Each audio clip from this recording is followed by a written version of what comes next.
Bonjour tout le monde.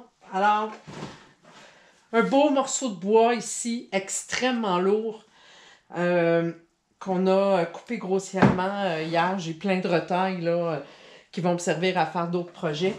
Donc, ce que je vais faire, c'est que je vais mettre ce morceau de bois-là sur le tour pour l'arrondir pour qu'il puisse rentrer dans une chaudière.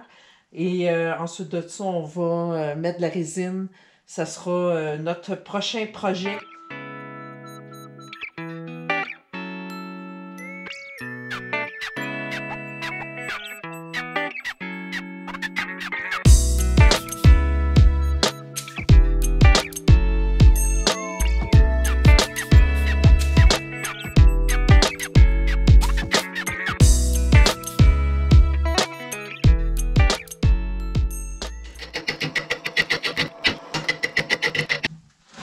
Bonjour tout le monde. Alors, voici un bol qu'on a commencé il y a plusieurs semaines. On a fait le coulage de la résine.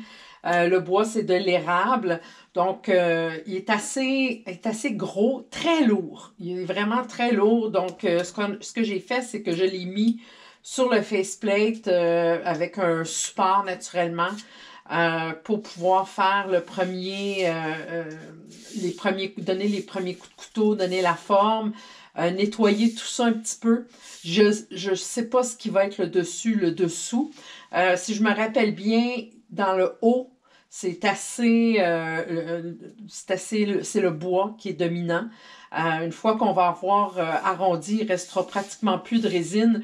C'est en bas qu'on va avoir de la résine. Plus ce que je me demande, c'est qu'est-ce qui va être le plus beau comme haut et bas. Je pense que le bas va probablement être cette partie ici où le bois est dominant, puis on va mettre la résine en haut. Mais je veux quand même voir ce que ça va donner une fois qu'on va avoir nettoyé tout ça. Donc, on en a pour un petit bout à nettoyer ça. On ne peut pas tourner, vu le poids et le débalancement du modèle. On ne peut pas aller pour l'instant plus que 300 tours minute. Au fur et à mesure qu'on va nettoyer, puis que ça va s'alléger, puis qu'il va devenir plus équilibré, on va pouvoir augmenter la vitesse, ce qui va nous permettre de tourner un peu plus vite. Donc, à suivre, on va voir ce que ça va nous donner. Merci. Bon tournage tout le monde.